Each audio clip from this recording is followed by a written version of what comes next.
All right, mic check. We are literally about to be on in 10 seconds from now. 5 seconds.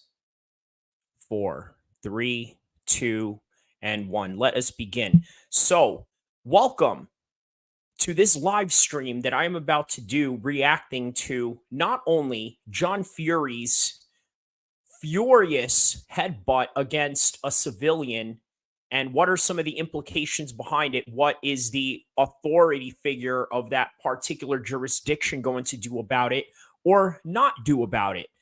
Now, we're also going to talk about other things that are quite important in your life. For example, we're going to draw from the conclusion of what it is that former champions and people that have made it in the fight world do with their lives after they've accomplished everything they had wanted. Now, of course, not everybody's dream or everybody's vision of how their career is going to turn out is going to be exactly as how they would plan it out to be. For example, you had Ronda Rousey during her run and her phase of her career where she was beating everybody left and right. She wanted to basically retire undefeated. And obviously, that was not the case for Ronda Rousey's career, was it? Nor was it a reality for most people that are in the combat sports space, to be quite honest with you. This is a type of game that leaves you with your face planted onto the floor. Okay? Like, that's how everybody leaves this game knocked out, hurt, beaten, bruised. Hey, even John Fury, okay? Because this is one of the reasons why you can argue, and many of his opponents would argue, that he lives off of his son's glory.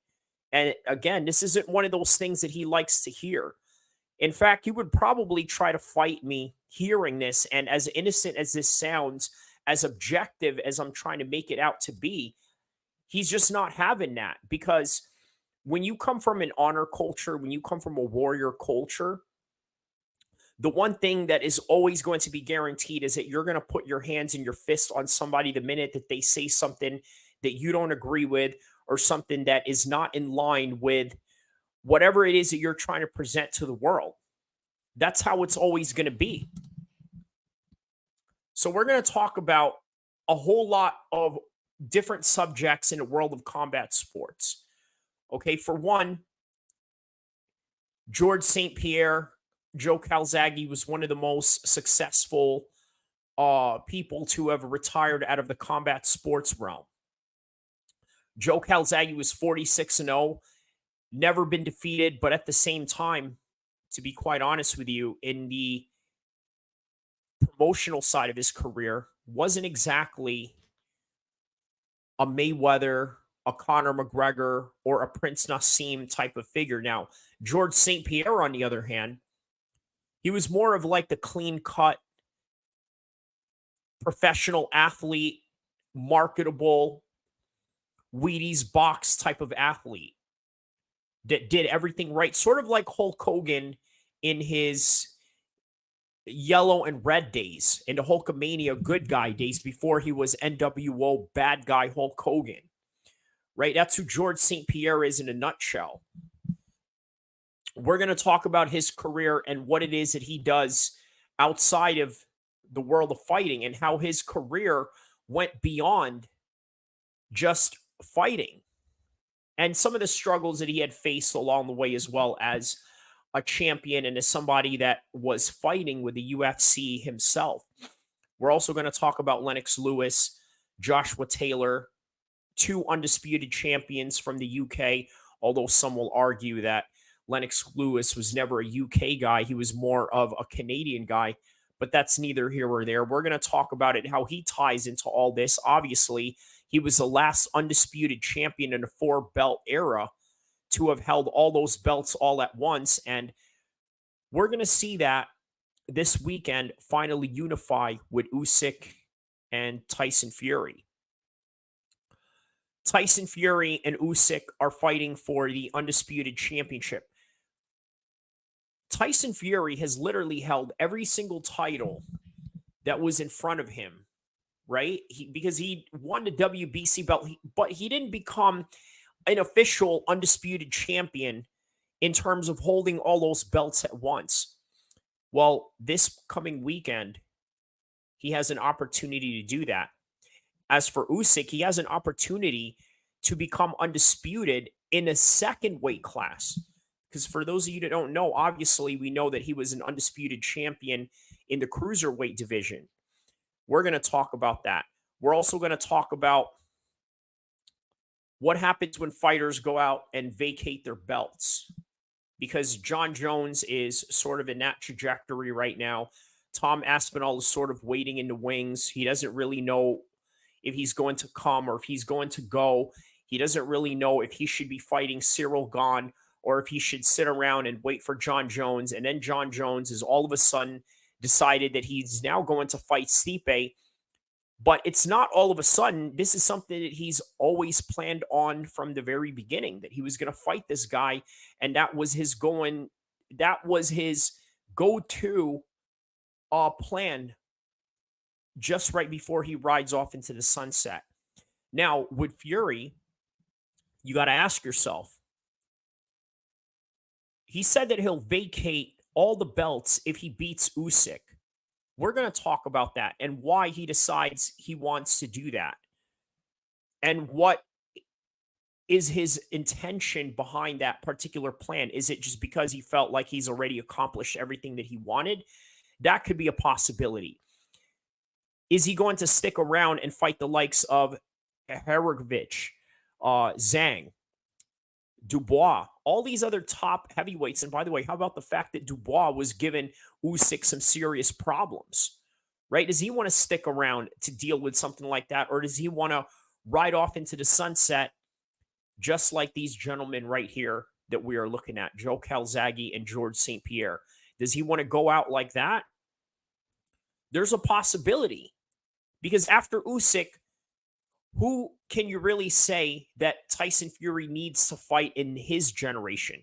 I'm not talking about the next generation that's coming up with the Jared Andersons of the world or people that are in the, let's say, age group of David Benavidez that are in the heavyweight division, because obviously David Benavidez is not a heavyweight. But yes, he doesn't really have anybody else to go to in terms of proving that he is the best ever. And by the way, winning an undisputed championship belt in this era of heavyweight boxing is a great accomplishment in and of himself, and it's a great way to go out, the way that Khabib went out against Justin Gaethje. So we're going to visit what may happen in the Ring of Fire. Obviously, I made a prediction video for this particular fight that's coming up. I dropped it earlier today. Check it out in the video section. But what I want to do after we talk about the fight that's going to happen this weekend, what is Monday going to look like? What is it going to look like on May 20th of this Monday, May 19th of 2024? Well, guess what? We're going to take an imaginary DeLorean ride with a time machine and explore those particular options and what are some of the possibilities that, let's say, retired fighters do after they had gone out and accomplished everything that they wanted. So let's take a ride on that DeLorean time machine and go where there are no roads, because everything is sky's the limit in terms of the speculations of what can happen if you fail within the agony of that defeat, or whether you succeed with the thrill and the riches and the spoils of war that comes with your victory. We're also going to look at past former champions. What is their life like after competing in combat sports? Were they fulfilled from their career? Were they satisfied with what they had done? Were there any regrets in terms of maybe I should have not taken this fight? Obviously, you've seen the way that Michael Bisping had gone out of his career. He took on a fight with George St. Pierre, lost to him, no shame in that. Some will argue that George St. Pierre picked the best time to go after Michael Bisping and become a double champion.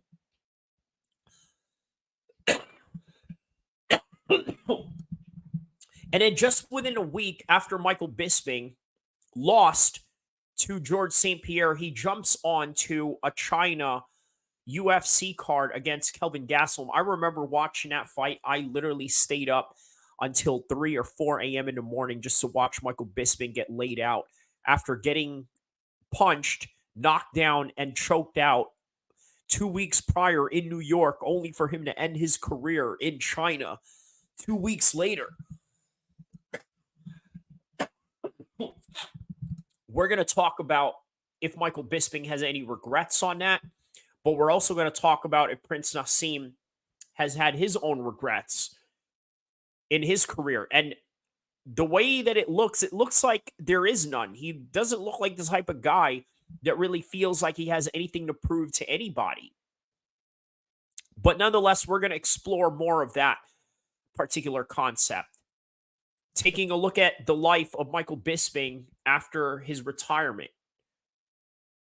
Is it a great life? Yes. Even though he may have regretted anything that may have happened in his career in terms of the injuries, in terms of taking the fight that he shouldn't have with Kelvin Gastelum. And by the way, in any given circumstances, he could have beaten him without being so compromised as the way that he was. So all of that is going to be explored. How about Carl Froch? Right? Did he regret not ever having to fight Joe Calzaghe? And is he satisfied with his career after dealing with all this glory and having all of this constant compliments, constant barrage of love bombing from random fans and this admiration that, quite frankly, gives you a certain level of high that I think a lot of people who are not in that position will never understand? What is his life now, considering that it's not the 80,000 people that are showing up in Wembley Stadium to watch him fight anymore? Right? What is that like? All of a sudden, you got 80,000 people screaming your name, coming there to watch your fight against George Groves, a highly anticipated rematch from a controversial first fight. All that high, all that glitz and glamour that comes from that. And then only to retire after as just nothing more than a humble sportscaster. And there's nothing wrong with that job, obviously, but it's a different kind of high than you would if you are the star and the attention of it all. And even with that, same with Michael Bisping. He sort of tries to bring the attention to him in some kind of way because let's just be honest, when you are this guy and then you are that guy and now you're this guy, well, I got to tell you, it's a different kind of level of high that you're going to constantly look for. And when you don't have that, well, maybe you'll find some replacements from it, such as being a sports analyst or a sportscaster that your promotion had given you. That's what these two guys are dealing with right now. Joe Calzaghe, how about him? Seems like he's living just quite a normal life, really out of the spotlight, yet had really a highly accomplished career. In terms of what he does from his era and his sport, he's done way better. I'm talking about Joe Calzaghe has done way better than Carl Froch or Michael Bisping. But guess what? Who has a higher profile right now out of those three? I'm going to say that Joe Calzaghe is probably last place between Michael Bisping, Carl Froch, and Joe Calzaghe in terms of notoriety. The guy who has the least notoriety out of all of them is Joe Calzaghe. And that's just a fact. You ask Frank Warren, what was it like promoting Joe Calzaghe? Well, he just felt like he couldn't be bothered. Hey, Joe, come out, do some interviews, go talk to this news publication. Obviously, because you know that back then it was a very big deal to talk to news publications. Nowadays, you could just do it with a podcast, or the news companies will make their own podcasts nonetheless. But in that particular subject, we're not going to talk about whether each guy is more successful than the other, and to each its own. what it's really about is, are you satisfied with your post combat sports career? And that is a question that we're going to explore in this particular topic. Looking at all the past glories, right? You look at all your names in some of the big posters. Obviously, Carl Froch and George Groves, which was held in Wembley Stadium, very big at the time, 2014. And you know who saw that fight during the 2014 era was none other than the notorious Conor McGregor. Okay. And he mentions this in the Ariel Helwani interview that he did, by the way, not too long ago from that particular date of the Froch and Groves fight, which was in 2014.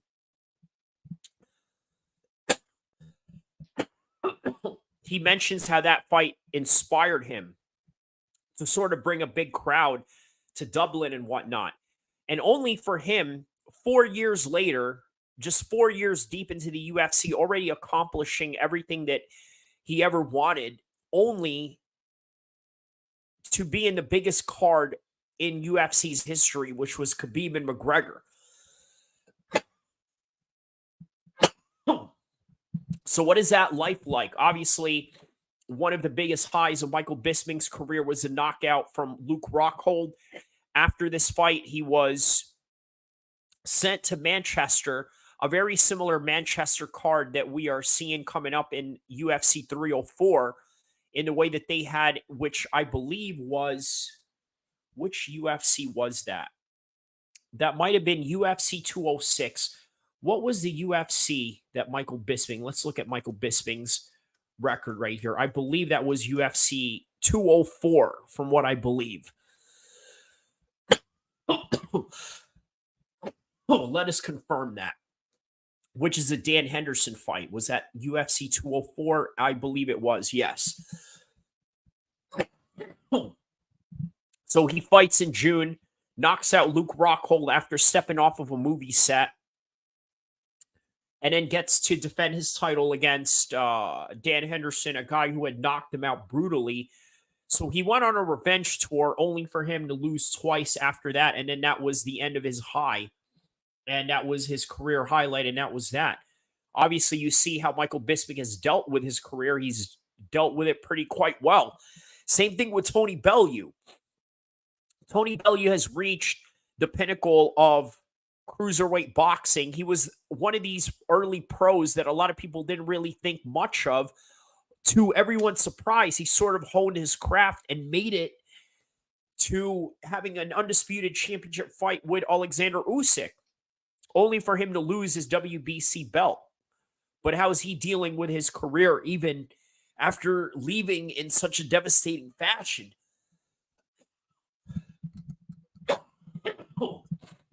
Excuse me, sorry. But this is where Tony Bellew is at right now. I mean, you could say he's pretty happy with his life. Again, going through with all the highs of all these big events in your life and what does it all lead to, right? Obviously, you see Anderson Silva, George St. Pierre, one of those fights in that particular era that really never came to fruition for one reason or another. And I think a part of that was what Anderson Silva did when he fought Damian Maia in 2010. Now, what did he exactly do during that time? Well, what Anderson Silva did was he clowned around in ways that he argues was nothing more than just a strategic effort in order to nullify whatever it was that he was trying to nullify out of Damian Maia.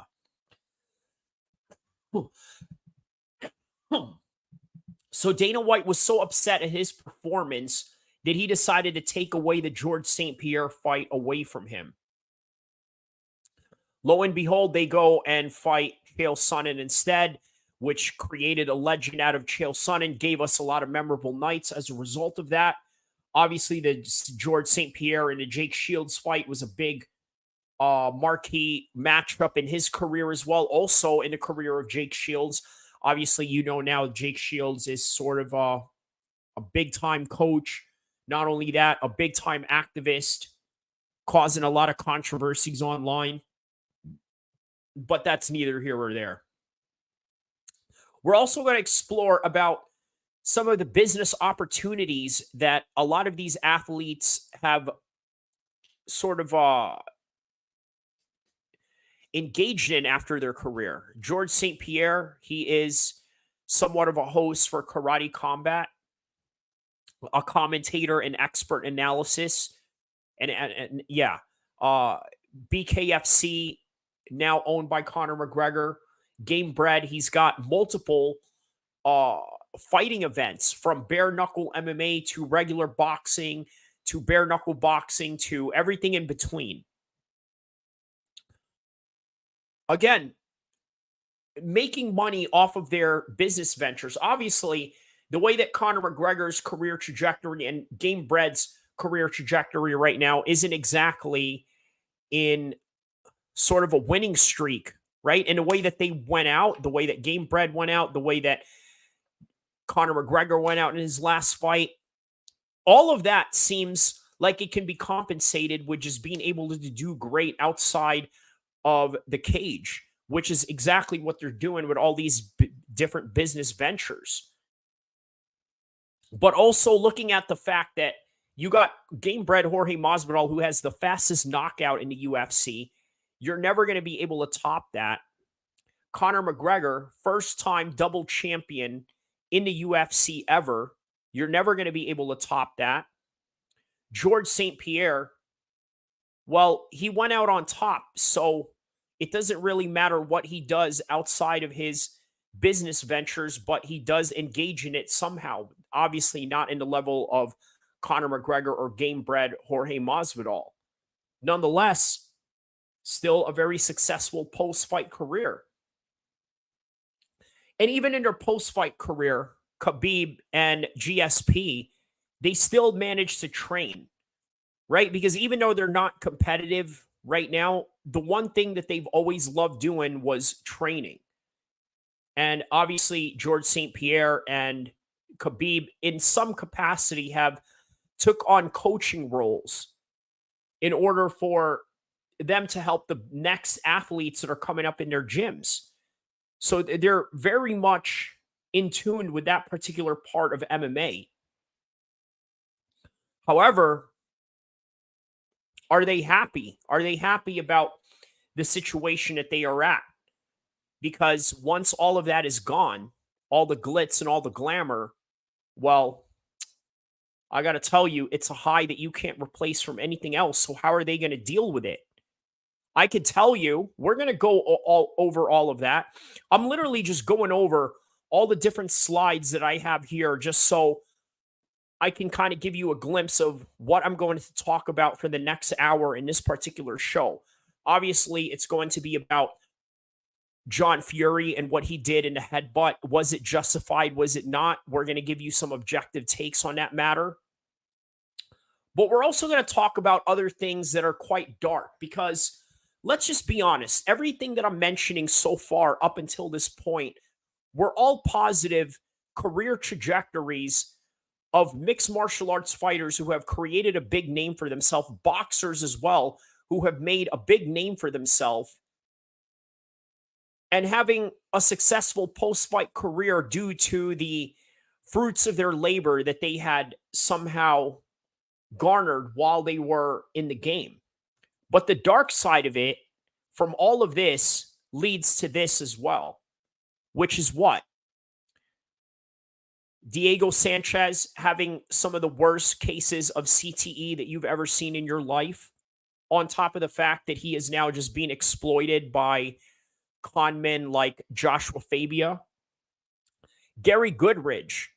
Now, if you've seen the condition that he's at right now, it's nothing nowhere near the picture that you are seeing right now, which is the reason why I picked this picture. If I was to give you a recent picture of Gary Goodridge right now, it would be very sad. But I'm telling you right now, if you're a longtime hardcore fan of mixed martial arts and you take a look at the condition that Gary Goodridge is at right now, I got to tell you, it's dark, it's brutal, and quite frankly, it is literally the reality and the harshness that this game can offer. Chuck Liddell, Tito Ortiz is a great example of that. Obviously, Chuck Liddell doesn't really have the best post-fight career other than being an ambassador to the UFC.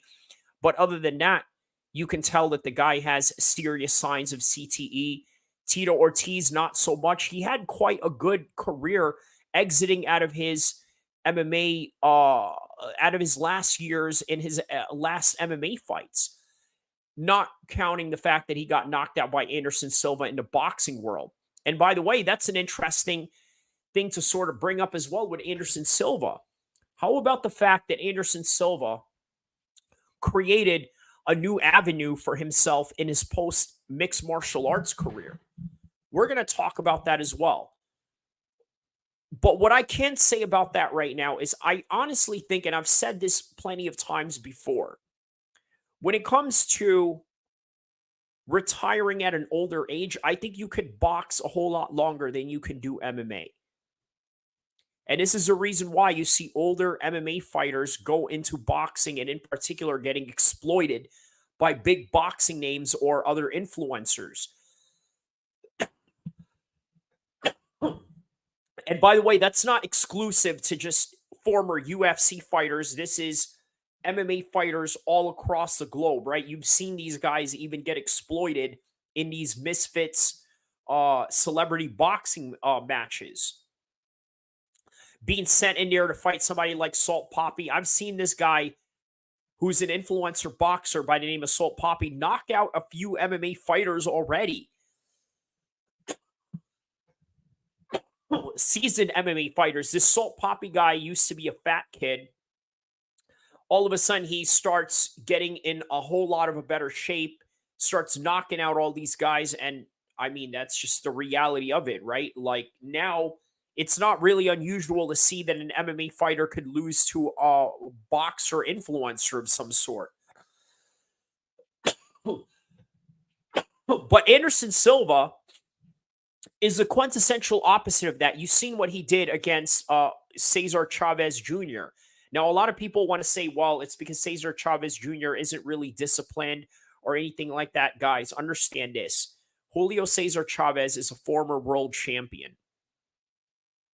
And as a result of being a former world champion, it was not an easy task for Anderson Silva to do what he did. But he did it anyway. And we got to give him props for that, because you also got to understand the disadvantage that Anderson Silva has. He was already in his mid-40s when he beat Julio Cesar Chavez Jr. So that's a disadvantage for him. He's an MMA fighter. That's a disadvantage for him. He's not a world champion, nor was he ever in a world championship caliber in boxing. But he was able to beat Julio Cesar Chavez. So in reality, that was sort of a 50-50 fight. But that's what I wanted to bring up with Anderson Silva, is that he created a new avenue for himself because, hey, in boxing, you can go a lot longer being older than you can in MMA. Because MMA is just really strenuous on your body to train, especially the wrestling aspect of it. Also, being able to go bone to bone every second and every time with the kicks, the knees, the elbows, and things of that nature. I mean, it's a brutal game. So it's harder to have longevity in that. But with boxing, it's a sport that you can last a very long time with the right amount of defense. But with MMA, even if you have the best defense in the world, you're still susceptible to a whole lot of pain. So keep that in mind. So again, that is the other side of these happy retirements and great careers that you get out of MMA and boxing. But the other dark side of that is what I've mentioned here with Fabia, Goodridge, Tito, and Chuck, and a whole bunch of other names. That's, well, how about BJ Penn? Here's Chuck Liddell reacting to BJ Penn getting knocked out in one of his most humiliating moments of his life. And by the way, this is literally me going on the other side of this fairy tale.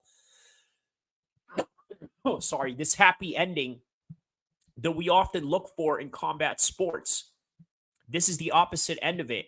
At one point, BJ Penn was probably the greatest 155er ever.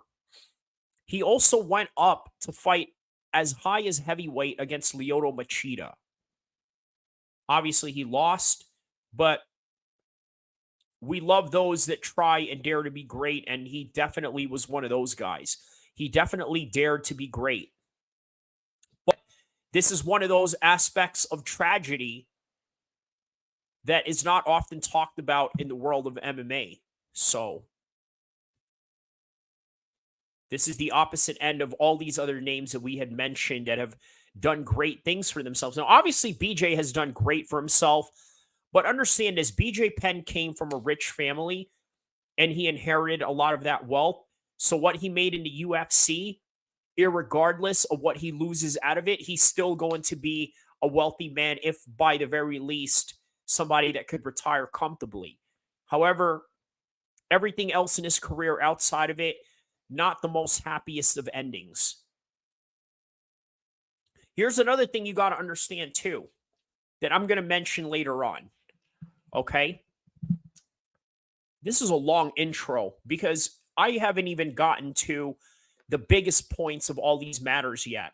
But I will tell you this. Even with the great career that Conor McGregor had, and even with the undefeated streak that Khabib had gone through, outside of the cage, they can still lose wars. And we're going to talk about that extensively as this particular hour goes on. No one wins a war, it is true. There are degrees of loss, but no one truly wins. And this quote right here, and these two men, from what they are both facing right now and what they are dealing with in their lives, this is the true to God honest reality that we can draw from in this particular conclusion. But all of that, let's go back and start off with John Fury. Okay? Let's talk about John Fury. Was it justified for him to go out and attack this random bystander? And by the way, we don't know if he's a random bystander or not. Let me timestamp this.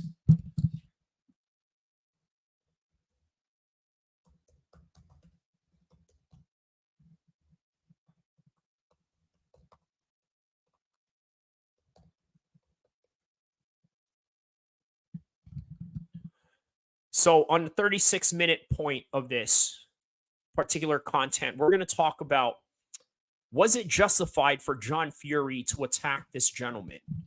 And quite frankly, from the face value of it all, I just don't think that it was justified. I'm going to tell you why. He was a smaller man, and nowhere in this picture or this video indicated that this man was going to be of any aggressive threat towards John Fury in any kind of way. None whatsoever. There was no clear and present danger involved with this gentleman. You see,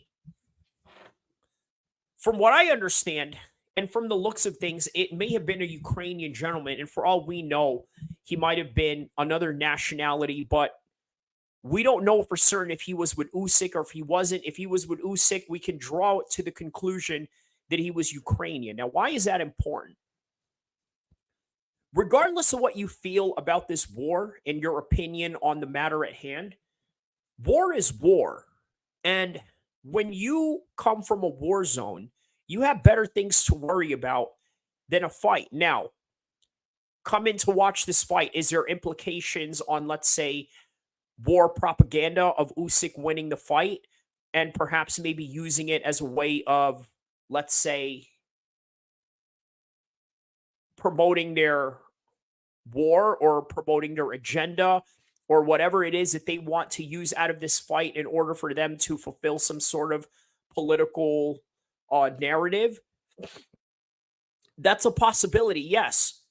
But if you're still at war, you understand and know that there are bigger things to worry about than just fight banter. And this is the reason why I feel that this gentleman was not a clear threat towards John Fury in any kind of way. Not whatsoever. And why? Why was he not a threat to John Fury in any kind of way? Well, again, human beings are unpredictable. We don't know what each person is going to do in every varying second. But we can draw conclusions just based on past behavior, norms of certain people from certain cultures, certain practices that they would do. Also, the fact that Saudi Arabia, the place where this headbutt was done in, is a very strict country. Of course, they're going to look the other way. There's a lot of money involved, and they understand that, hey, you know what? This right here is going to draw up entertainment value, and we're not really going to say much about it, but also to the effect that I don't think this Ukrainian gentleman would probably go out and press charges against John Fury in any kind of way. And if he did, I would be very surprised. I don't think that's what's going on here. By the very least, I could picture the Saudis sort of facilitating a compensation towards this gentleman. Like, hey, listen, here's a few $1,000s for taking that headbutt from John Fury. We know that it's worth it and that it's going to create some sort of entertainment value. That right there is the most likely scenario if, let's say, this gentleman was to go out and try to sue this individual in John Fury.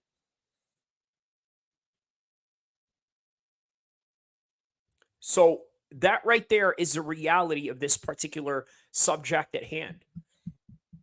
Now, why did John Fury do it? That's going to be the next 40-minute mark. Why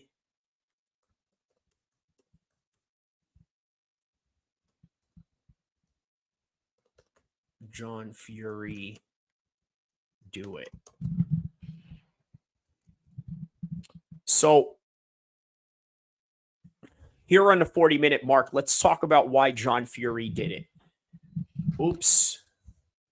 Why did John Fury do it? I'm going to tell you why John Fury did it, okay?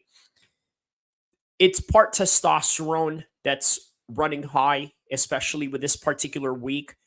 It's partially anger, it's partially CTE, it's partially just having an oppositional defiance against the other side. It's all of these things. I understand that the common man is looking at this in a very distasteful way, but when you strip down everything that deals with combat sports, it's literally combat in a nutshell, which means that, I'm sorry to say this, but all's fair in love and war. Now, look, is it in good taste for him to do that? Absolutely not.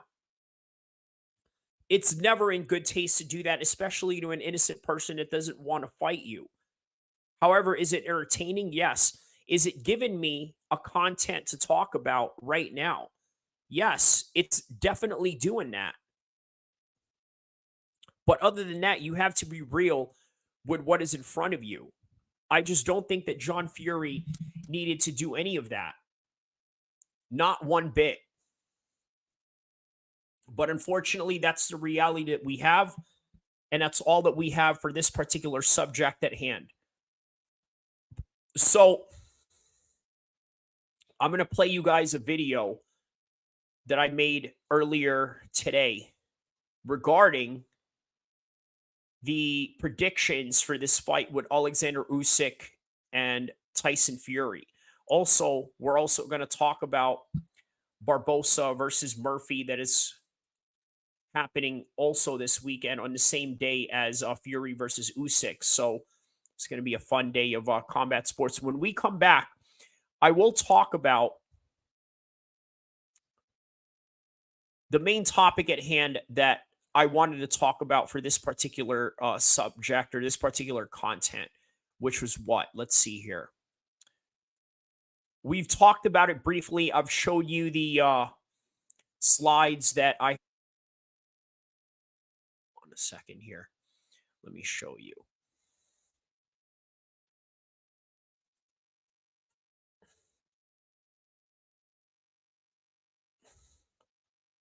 So let's see here. The illusions of sports glory. So this is what I wanted to talk about after I play this video for you guys is what is the illusion of sports glory? I sort of talked about it in the first couple of minutes of this particular content, but I'm going to elaborate on it right after I play this prediction for the fights that are going to be happening this weekend between Tyson Fury versus Alexander Usyk for the undisputed heavyweight championship of the world. Here we go. To be a very interesting fight day. And I'm going to tell you why, especially if you are a... So I wanted to give you guys a different scenery as we talk about May 18th, 2024, which is going to be a very interesting fight day.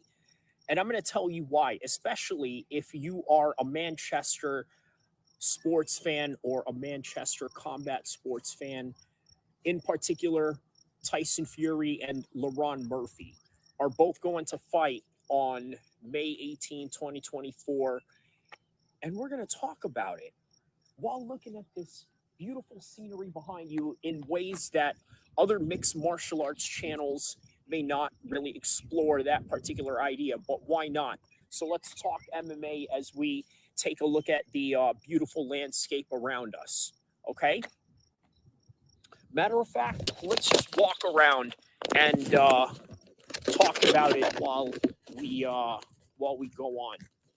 So obviously, the May 18th boxing card with Usyk versus Tyson Fury, that is going to be for the undisputed championship of the world in terms of heavyweight boxing. And we haven't had a champion like that unify the entire belts in undisputed matter in a heavyweight division for 25 years. And the last person that was able to do that was none other than Lennox Lewis. Okay, and then after Lennox Lewis, the belts had scattered.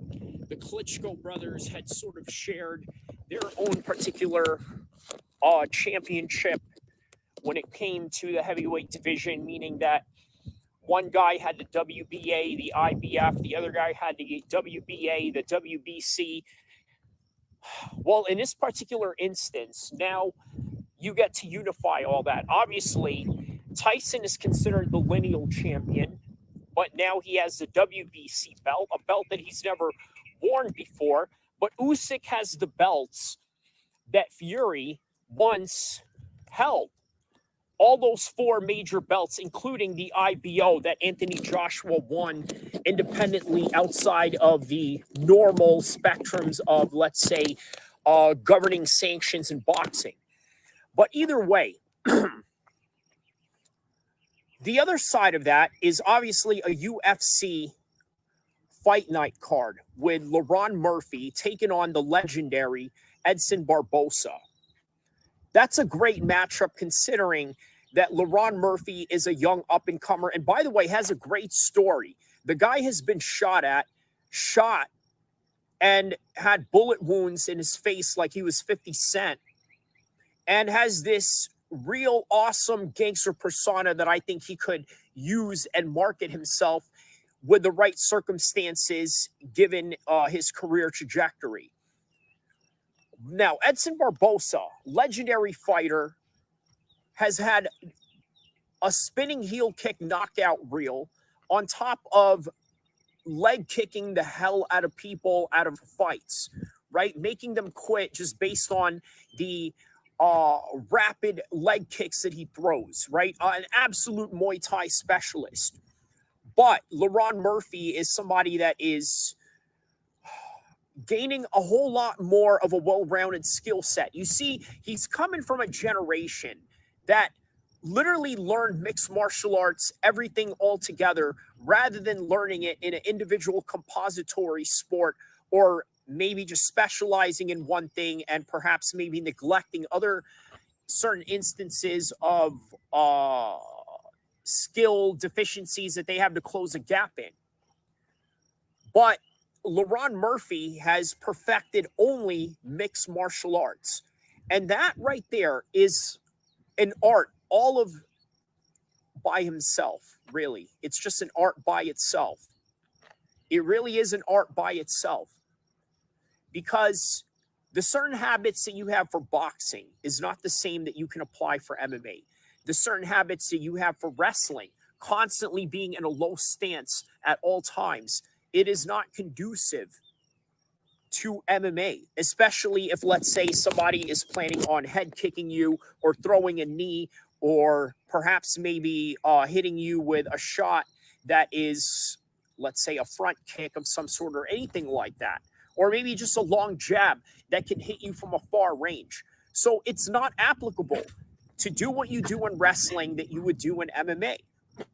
Whereas this is where the MMA fighter, the person that starts out just doing MMA, has the advantage. So what do I see here? In all true to God honesty, I can see LaRon Murphy edging out a decision. How? Going into his wrestling, if let's say he gets in trouble.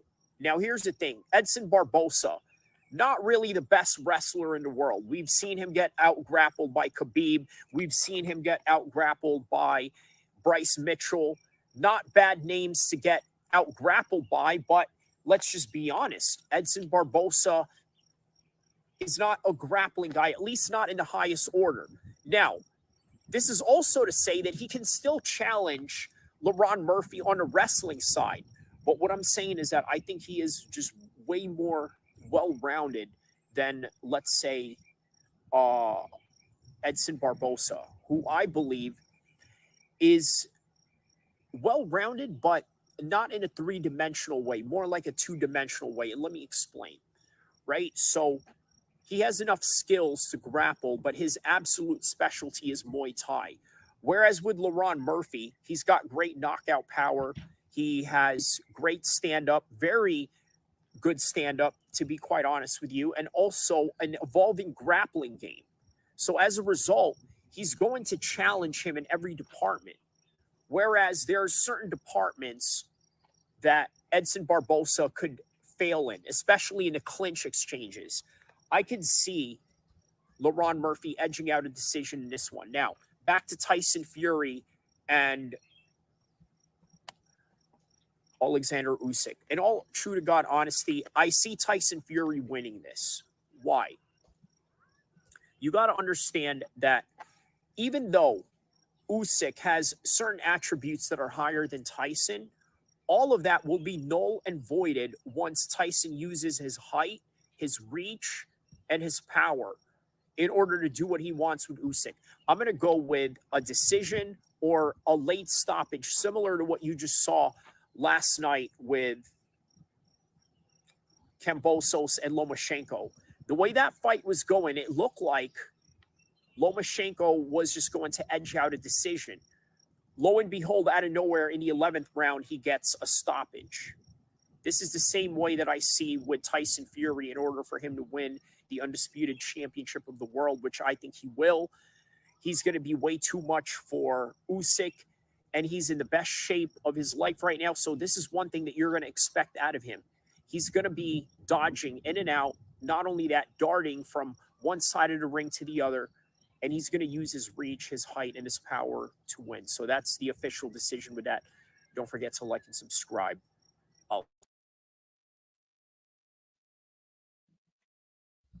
All right.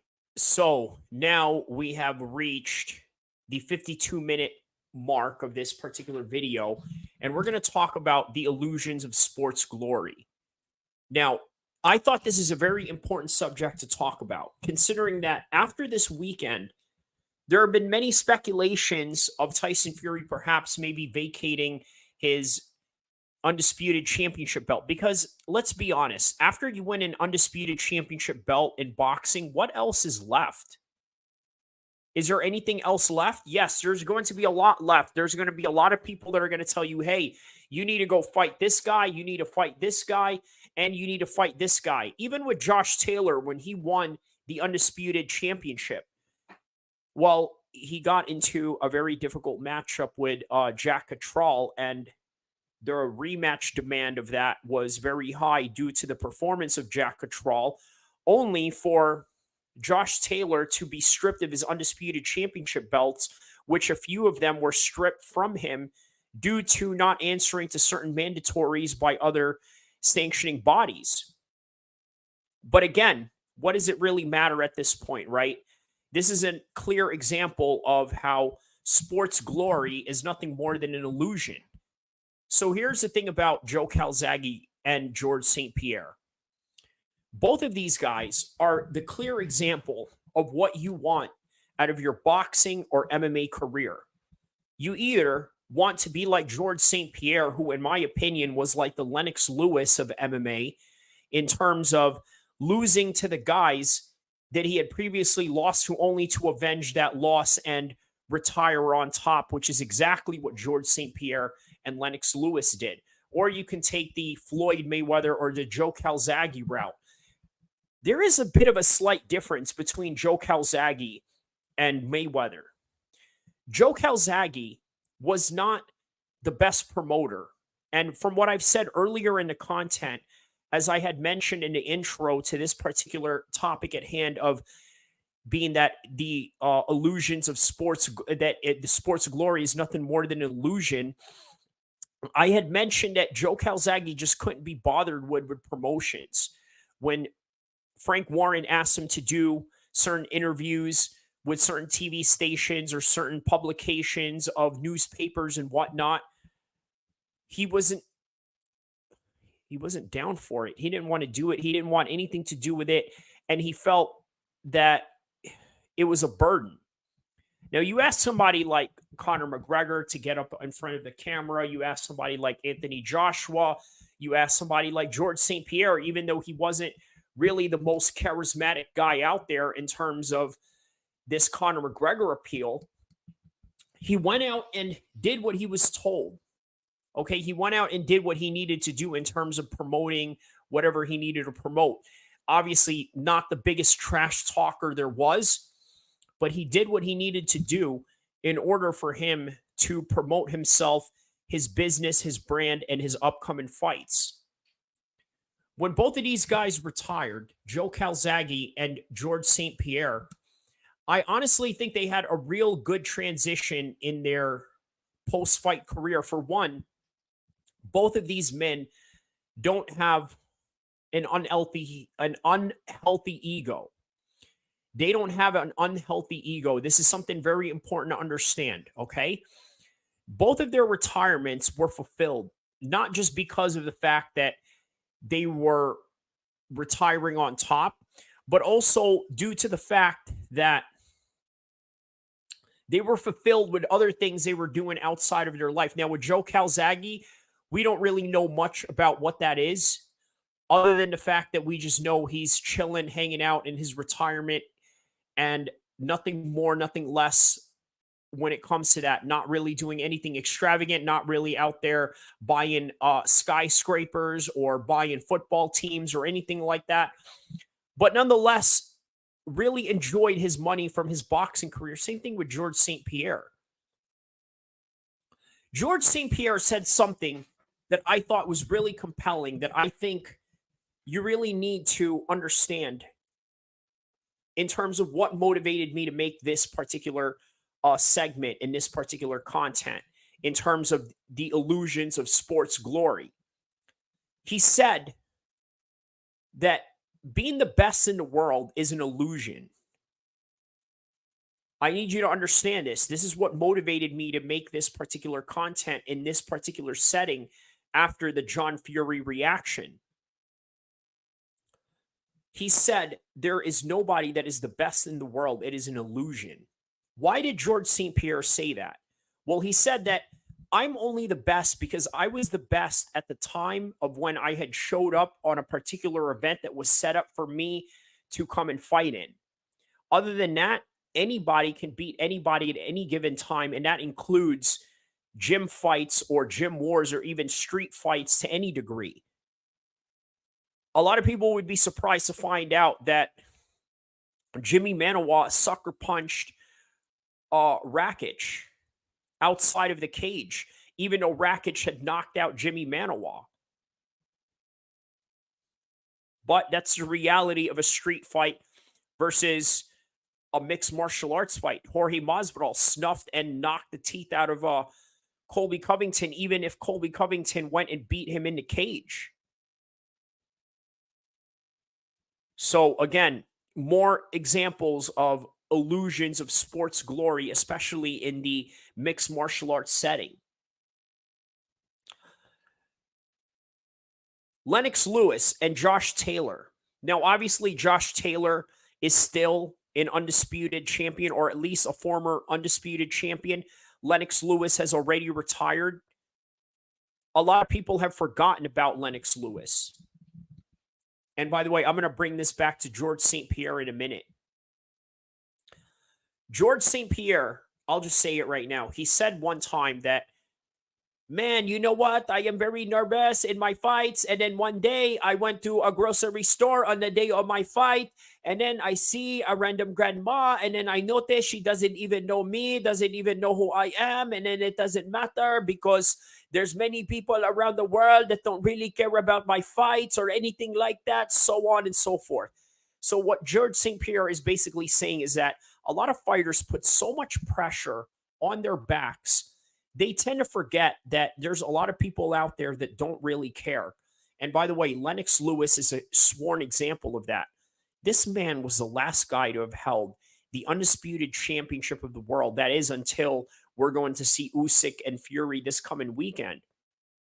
And as a result, he can walk by in any random airport, walk by in any random boxing event, and nobody will know him.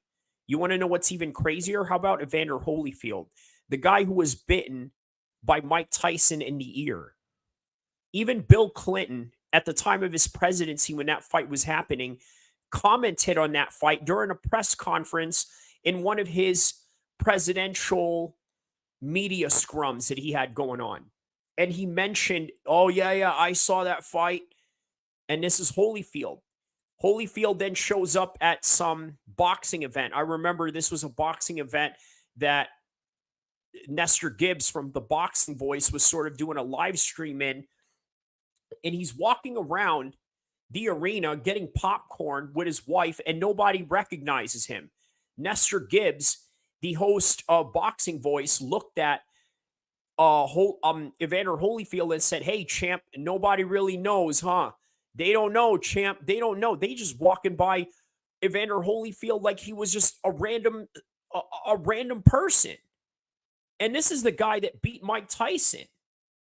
But understand this, Mike Tyson, even though he had lost to Lennox Lewis, even though he had lost to Evander Holyfield, it is still Mike Tyson who needs security whenever he goes out and shops at a random mall.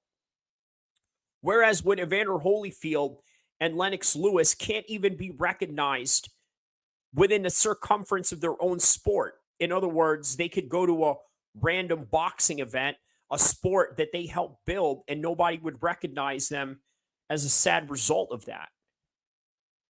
Josh Taylor won the undisputed championship, but due to the politics of the boxing sanctioning bodies, a few of his belts was stripped as a result of that.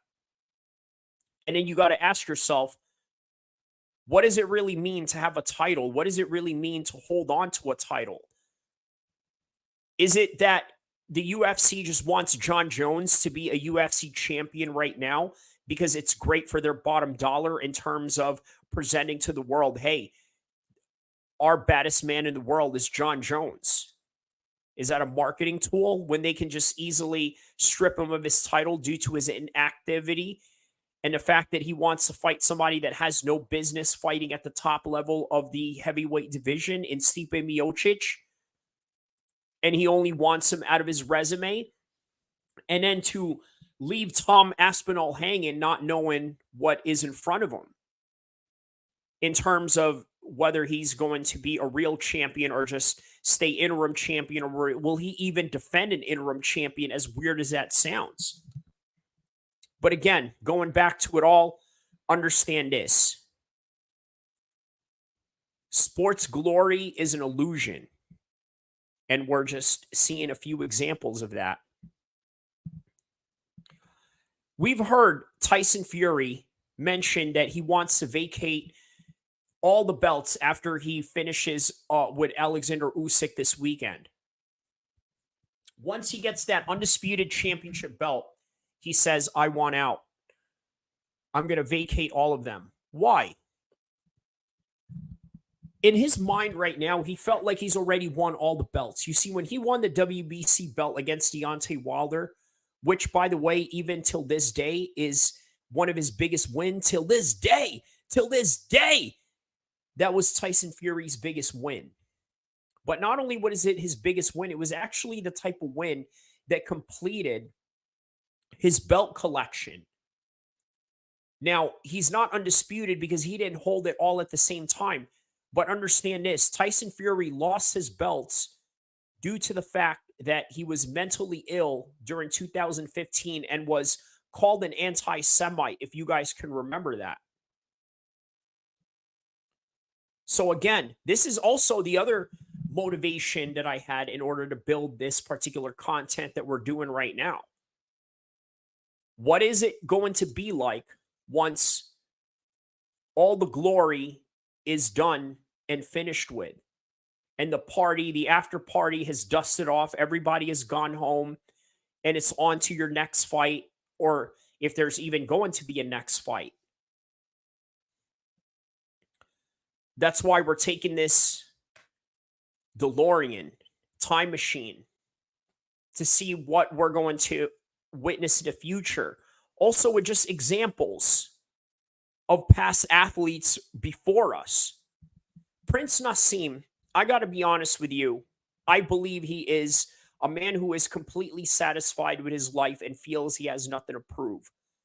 Michael Bisping, on the other hand, even though he knows that his competing days are behind him, he still wants to remind people of who he was. Sort of like that guy in your high school that wants to remind everybody of their old Letterman jacket. That guy who was the fly boy in your school that had all the top gear and all this and that, was in great shape for his time in his teenage years. And then when adulthood came, he just became somewhat of a slob. Now, I'm not saying Prince Naseem is a slob in any kind of way. And I'm not saying that Michael Bisping is a bum in any kind of way right now whatsoever. I would say the absolute opposite for both of them, respectfully speaking. But I think not Prince Nas and Michael Bisping really deal with their post-fight career a whole lot differently. You see, Prince Naseem comes from an era where he knew that he was the man in 2000, 2001, and then there was a cutoff point in 2002. After 2003, he just decided to live his life in private without anybody knowing anything about him other than just enjoying the fruits of his labor from his retirement. He didn't really care about being in the spotlight, didn't really care about being out there. Of course, that wasn't until his sons decided they wanted to get into boxing. It was only then you would start seeing Prince Nas sort of in the limelight, and not in an intentional way. You see, Michael Bisping, he wants the limelight still in a very intentional way. You see it in the way that he commentates. He says something to the effect of, well, this is what I would have done if it was my career, or I would have done it this way, or this and that. Like, always inserting himself into that. And again, look, everyone's different. Everyone has a different way of conveying their message. Everyone has a different way of expressing themselves. Everyone has a different way of presenting themselves to the world. But I think it's just fair to say that Michael Bisping still craves that limelight in ways that Prince Naseem doesn't. And again, this is just some examples of how some guys deal with their post-retirement life. Everybody just has a different way of looking at it. But overall, the main thesis and the main theme of what I'm trying to say here is that sports glory is nothing more than an illusion, and I'm showing you the illusions of sports glory right now. Again, this is the true to God honest assessment that I can make out of Michael Bisping. You guys know this. You watch him every week in his commentary booth. You know exactly how he gets down. You know exactly some of the things that he says. You know exactly what type of direction he leans these conversations towards, and it's usually about himself. Again, I'm not knocking the guy, but I'm just being real and honest. Carl Froch is another example of that. You see, Joe Calzaghe was that fight that had gone away from him, that he should have taken at some point of his career, but just wasn't at the right place at the right time. Khabib and Tony Ferguson are sort of in that same trajectory. Obviously, you've seen the way that Khabib had ended his career undefeated, great businesses, a lot of money that he had made, obviously, with the exception of what had gone on right now. But with Tony, on the other hand, he said that once Khabib retired, by the way, a guy who was his sworn rival for a very long time, he said when he retired that a part of him died and a certain motivation of his died. And again, this is Tony Ferguson coping with the illusions of sports glory. Now, the fact that Khabib retired, I think Tony Ferguson should have went out and sought a new rival of some sort, a new person to say, you know what, this is the guy that I'm going to put my focus on in terms of building a super fight towards.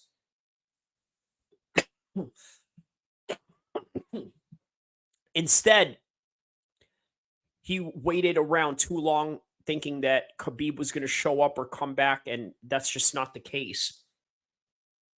Look at Carl Froch. He knew that Joe Calzaghe was never going to come out of retirement.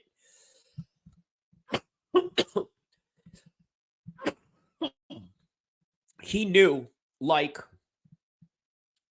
Khabib, in the way that Joe Calzaghe is similar, that they were going to be satisfied with their undefeated record and they were just going to ride off into the sunset. Here's another thing that's really interesting, right? In comparison to Joe Calzaghe and Khabib, 46-0 versus 29-0. Okay, Joe Calzaghe could have stuck around and fought 4 easy fights and had just gotten up to 50 and got his record off of that. Khabib could have stayed.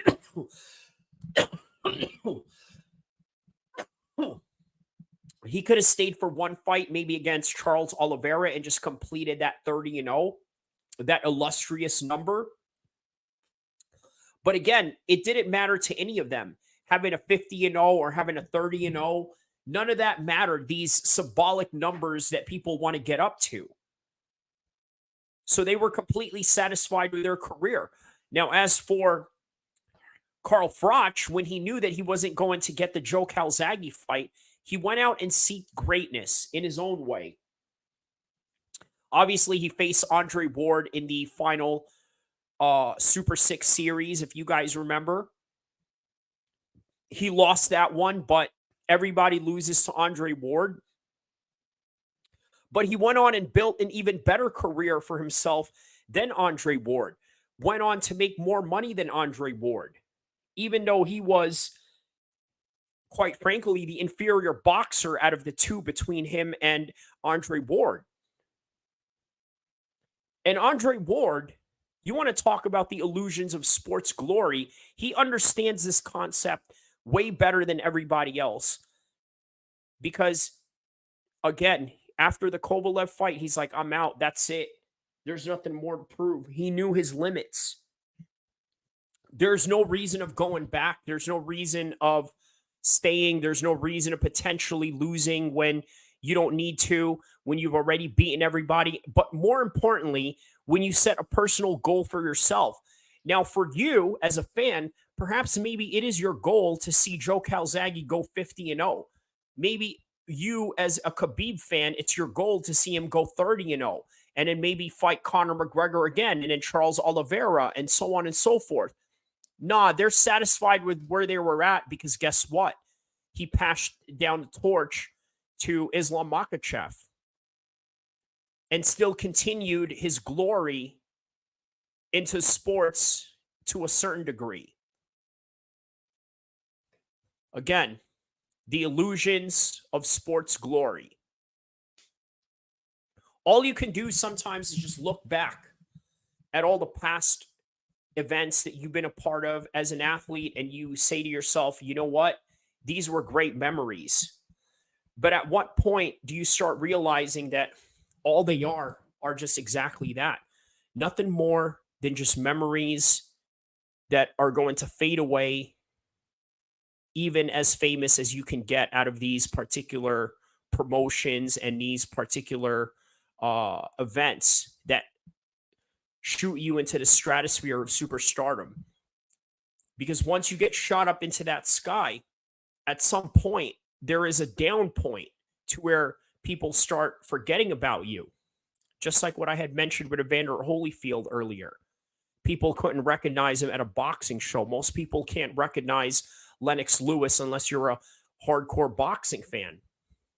Most of you have probably passed by Joe Calzaghe and never knew it. George Groves, you probably passed by him and you never knew it. Yet he was part of the biggest boxing match in British history in Wembley Stadium. And then here comes Carl Froch just constantly reminding you of that. 80,000, 80,000, 80,000. That's all the echoes that you hear out of this man, just like that varsity letterman jock in your high school that wants to constantly remind you of his old glory days. The only difference is that Carl Froch did it at a higher level than just varsity high school. George St. Pierre, he obviously made a great post-career for himself. He not only had a great career, I got to tell you, the reason why he had a great career is because he knew when to pull out. Anderson Silva, he had a bit of more of a tragic career than that in MMA, but guess what? He bounced back and got into boxing and made a great account of himself in boxing and created a new career as a result. But even with that, all they can really look back on being the two best of their era is just look back on these old posters that they had and know that that time was great for that time and that was it. And today, there's only new stars that are going to replace you, and that's just the reality of this particular subject. Many people don't like to take that into consideration. Till this day, I guarantee you, George St. Pierre, for as famous as he was, for the fact that he was able to attract 50,000 people in that stadium in Toronto against Jake Shields with Jose Aldo and Hominick as the co-main event, I got to tell you, this guy can pass by a whole lot of different people, a whole lot of different cities and not get recognized. That's the reality of this sport. And you're going to have to deal with that. You're going to have to deal with the fact that you went through all this high of being the greatest of all time to being unrecognizable at a certain point of your life. And again, the illusions of sports glory. But for as great as George St. Pierre did in his career, there were other guys that have had lesser careers that have made more money than him. And this is another aspect that I don't think a lot of people really like to talk about. Let me ask you something. If you had to be able to live your fantasy of being the greatest fighter of all time, what career would you rather have? Would you rather be George St. Pierre with a little bit less money, but a higher glory in terms of being a decorated champion and multiple time champion that has defended his title? Or would you rather be game bred Jorge Masvidal or Conor McGregor, who for one, even Gamebred himself never really won the championship. He fought at a high level of being the top 10, top 5 of the world, but was never a champion. Conor McGregor was champion twice in 2 divisions, but he never defended any of those titles. And again, you know the old saying, you're not a champion if you don't defend your title. But guess what? He's richer than all of them, has great businesses with different people, owns BKFC, Gamebred, owns a whole bunch of different fighting organizations, different fighting styles, all under the Gamebred promotion. By the way, all of that blessed by the UFC. And he was going to have a boxing match with Nate Diaz, by the way, blessed by the UFC, only for them to say, hey, you know what? This may interfere with our June 1st card. And then on top of that, we already have a Saudi boxing card with a 5-on-5 between Matchroom and Queensberry Promotions. Nah, let's not do that. Let's move it to July 6th. So, okay, he's got a great business, great post-UFC career where he's still working with the UFC. And with Conor McGregor, I could see him sort of following that same trajectory even after his post-UFC career. And even if he's not going to fight or if he's not going to be in a competitive capacity, I could see him work for both the UFC and BKFC at the same time. But again, what career would you rather have? George St. Pierre, who unarguably is the greatest of all time, has beaten everybody that has been in front of him? Or would you rather be Conor McGregor and Gamebred, where you sort of had a few mistakes, a few mishaps along the way, but you own a whole bunch of things and you make more money than the guy who was, quote unquote, the greatest of all time, as a lot of people like to coin George St. Pierre to be? And guess what? Even after all of that, even after accomplishing everything that you've done, by the end of the day, whether you're retired or an active fighter, you still have to train at a gym. And once you're at a gym, none of your glory or your championships matter. None of your status level of whether you're active or whether you're retired matters. It just matters of the bodies that are going to be on the mat and how they're going to help you and how they're going to help you get better, but also the type of relationships that you build along the way. Again, 90% of the MMA lifestyle is predicated in these mats, not on the cameras, not on fight week, not during, let's say, media scrums or anything that deals with the promotion or anything like that. The real MMA culture is all within the gym and what happens in the gym. 90% of this culture is the gym, and 10% of it is just the promotional side of the fight weeks, the competitions, and the production value that you have to present to the world. So remember that. No matter what status you are as a fighter, by the end of the day, you will always go back to a gym where everybody is equal. Which again brings me to the conclusion that the illusions of sports glory are nothing more than just a lie.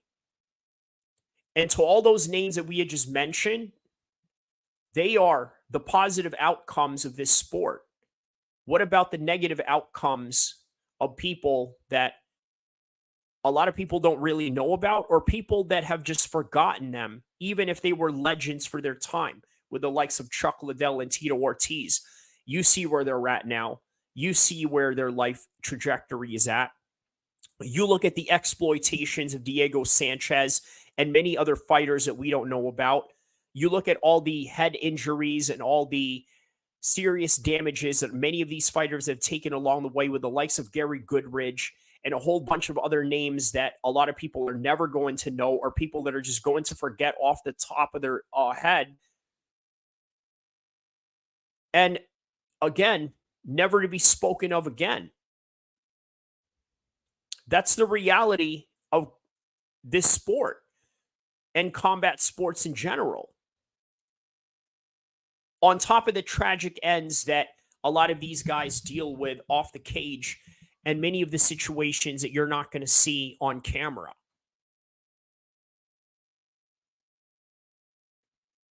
So understand, this sport is not as big as what people have to deal with in their real lives. And speaking of which, I got to tell you, that movie with Conor McGregor, Roadhouse, what a great representation of what many of these fighters go through even after their post fight career. I think it was a great representation of that. What did Sean Strickland say about Roadhouse? He said that fighters, this is your future. Once you are done with the UFC, you're probably going to end up working security at some random bar somewhere or some random club to make ends meet. But that's the reality of many fighters and the reality that many fight fans don't see happen to the regular fighters that they see on the prelims or the top fighters that have been forgotten along the way. Which again leads me to the conclusion within the illusions of sports glory. And it leads me to this, to the final aspect of this content. The lightweight division is the most stacked division of all MMA, right or wrong. So, as stacked as that particular division is, there are two big names of all time in that division because their fight that they had with each other proved that they are the top two most known lightweights in the world. Now, obviously, there's going to be more people that's going to come after them that's going to switch up that notion. But for now, Khabib and Conor, you could say, are the most successful 155ers of all time, if not one of the two most successful mixed martial arts fighters of all time. I want to be very careful of how I say this last part. But understand this.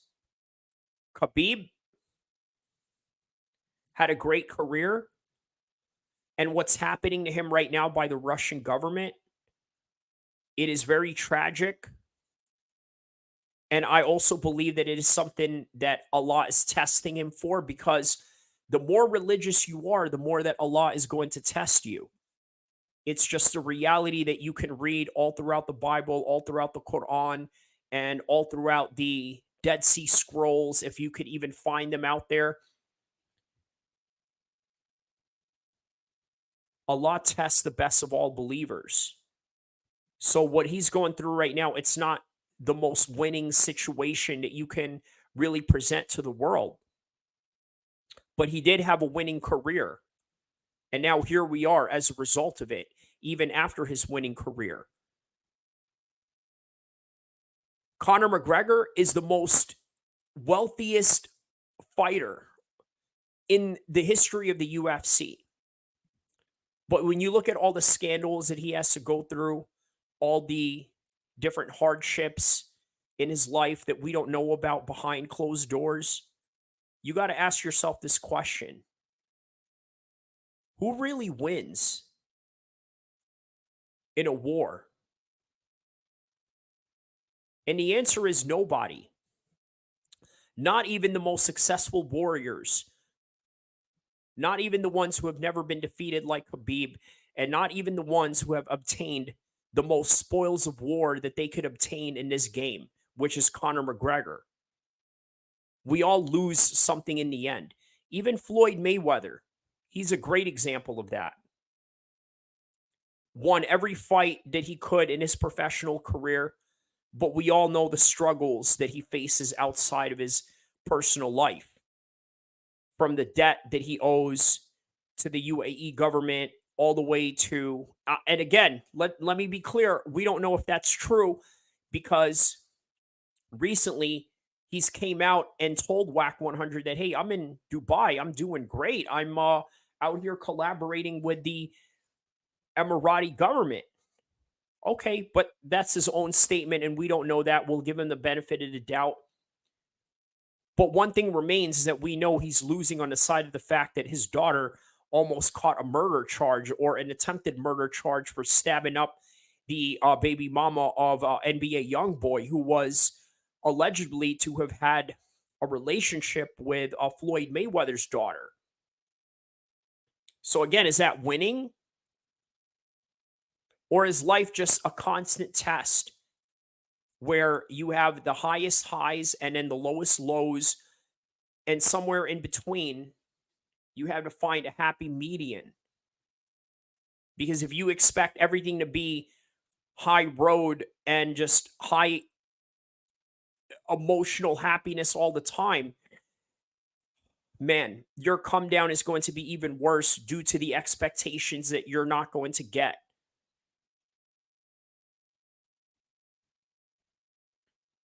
So don't forget to like and subscribe, because I'm going to leave it with this in this quote right here. No one wins a war. It is true. There are degrees of loss, but no one really wins. But you also got to understand there are also degrees of wins, but in the end, no one really wins.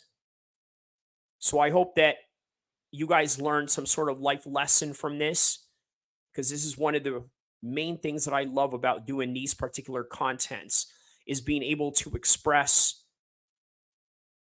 life stories and life lessons through the arts of martial arts. So don't forget to like and subscribe. That's all that I have for you guys right now. I hope you guys watch from beginning to end, and I will see you guys soon. Share, tell a friend to tell a friend, like and subscribe, inshallah.